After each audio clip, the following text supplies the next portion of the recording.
as parents, we're really worried about our kids having freakouts or being upset. I don't know. Maybe it's this pie in the sky idea that we have, that we think that if we just parent the right way, our kids won't have these things.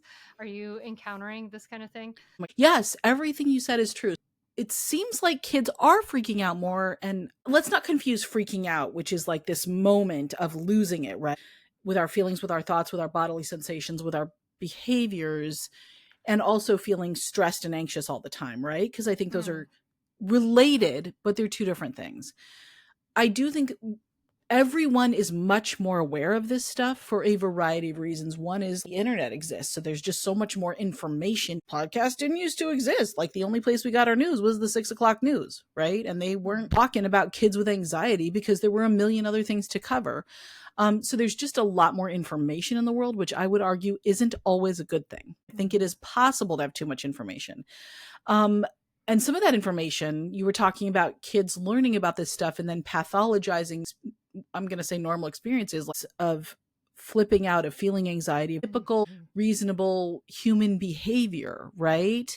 And a perfect example of this is kids seeing ads for medications for social anxiety or mhm, whatever. And kids see this and they think, I feel shy going into a new situation. I must have social anxiety, right?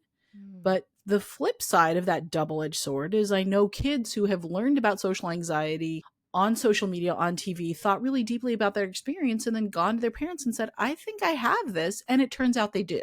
Right. mhm, mhm. So, how do we know when too much information is too much? It's a constant balance. It's constantly being aware, being in communication. So we parents have somehow been told and or adopted this idea, if we are good parents, then our children will be happy, and if our children aren't happy, then it's because we haven't parented them properly. Mm, This is baloney. I would use a stronger word, but no profanity. But I feel so strongly about this. So our feelings, we cannot control our feelings. We can't control other people's feelings. We can do things that will influence our feelings. I'm way less anxious and stressed out when I get a good night's sleep, right? So I can do mhm. something that will influence how I feel, but ultimately I can't control my anxiety, because if I could, I wouldn't have it. You know, Yeah. and the example I think I use in the book is, if somebody said to you as a kid, I will give you $10,000 if you could just feel happy and only happy and no other feeling for 5 minutes, and we'll have a sensor on you in this imaginary world, so we know how you are feeling, and all you have to do is feel happy for 5 minutes and I will give you $10,000.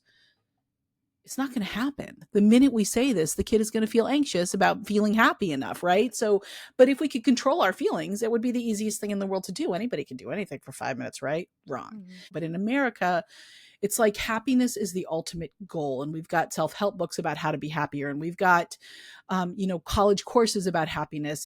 It's like the goal of everything, and if you are happy, you have reached like the zenith of life.